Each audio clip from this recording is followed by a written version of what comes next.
Well, good evening, ladies and gentlemen, and welcome to another edition of Seen Beyond and Through with Monty.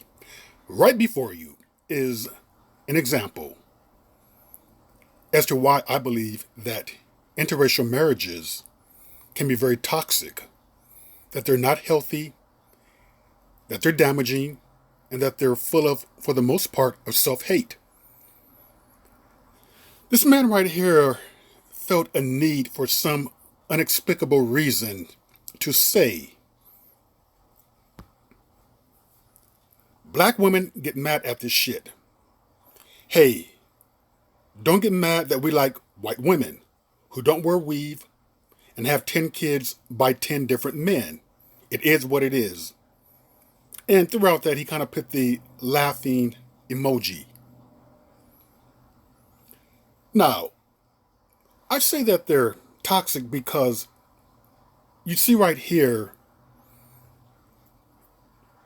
this is toxic energy. He said something very toxic pretty much about his mother, his grandmother, his sister, and his aunts. Now, he had a reason to talk down to black women, when better yet, he could have just said nothing and enjoyed his white woman.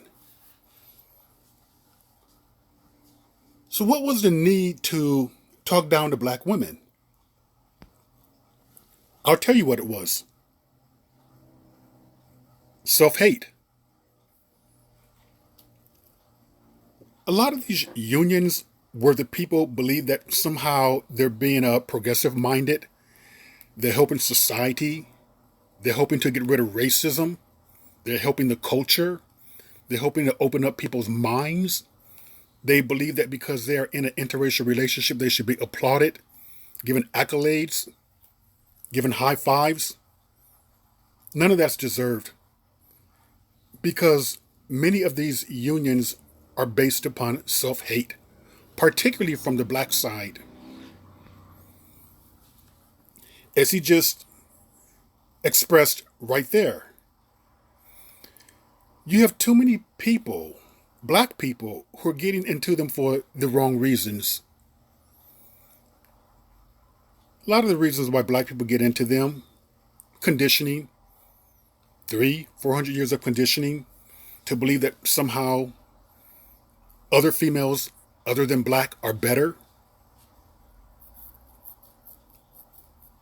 Anything closest to white is better. But I'll let you in on another secret that's kind of well known but not really talked about. You know, many of these black men, to me, or black people, get into these unions not because they really like the white person or they really are in love with the white person, particularly the men. Let's talk about the men.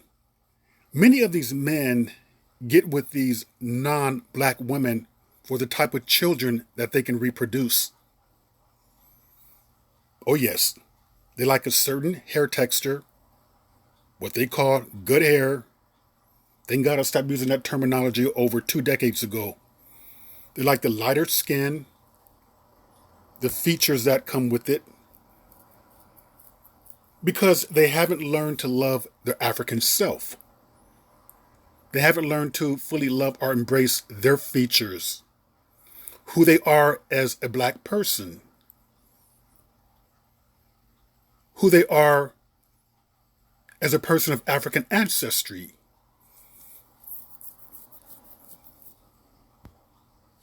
So therefore, they are very proud to get with these women who can produce these type of children. And I say that they don't really love these types of women. I don't believe that they love them as much as they want to let on. It's really about the children that they can reproduce. Because these marriages have a very dismal success rate. They have the worst success rate of any unions. Black men with white women have the worst success rate. There's no success rate, really.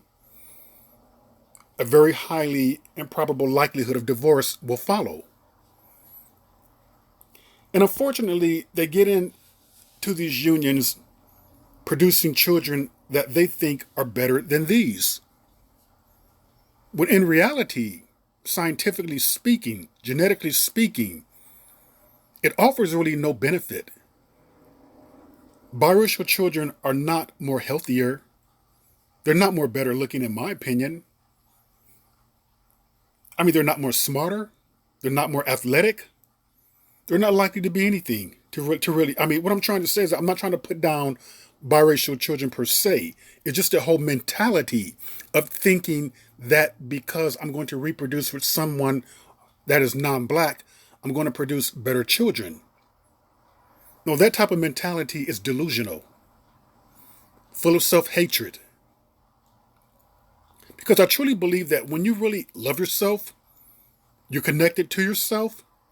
You're connected to yourself as a black person, an African person, a dark-skinned person. I do not believe that you are going to want to reproduce something that does not look like you. The idea of wanting to reproduce something that does not look like you, in my opinion, is obviously a form of self-hate, being delusional. It just shows that you have not really truly accepted or worked on yourself.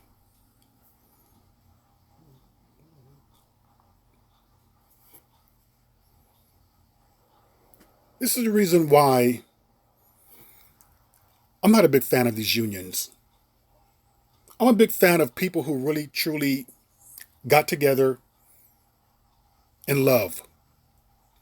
And I do believe that there is a difference of getting together in love, true love, and out of that particular union, there's no agenda. There is no agenda to reproduce light-skinned children or biracial children. The children happen to come out of an act of love. But too many people, particularly black people today, they have it planned out to produce mixed race children. And that type of a relationship to me is not starting off on a positive note at all. And I want to touch on a white female, any white female or non-black female who would stay with a man or be hugged up on a man who would denigrate and downgrade black women, pretty much her mother-in-law. What does that really say about you? It tells me that you're low-key racist. It tells me that you approve of what he's saying. Why would you want to be with someone who's so toxic?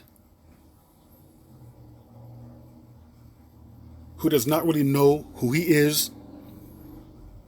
Who talks about his mother, his sister, his aunts, nieces, in such a degrading manner?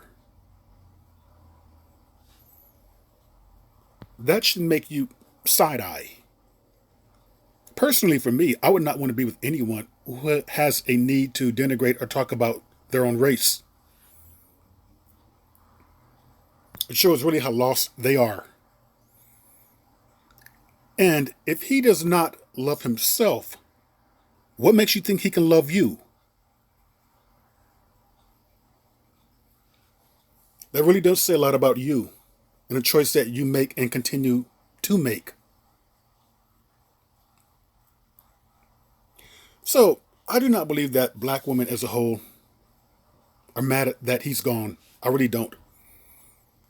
And I think it's really a shame that people cannot just be with their non-black partner and just enjoy that particular person. There's no need to bring in a group of women who probably you're not even on their radar. They're not thinking about you. They're not saying anything about you. To get thrills out of your relationship by bringing them down.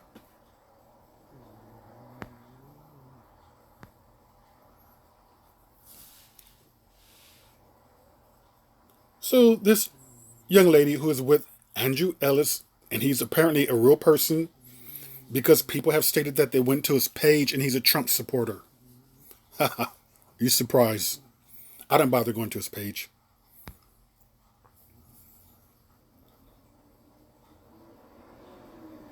Really ashamed that someone can be so full of just self-hate. Ashamed, but not surprising. Well, ladies, with that, that was another edition of Seen Beyond and Through with Monty, and I will see you beyond and through.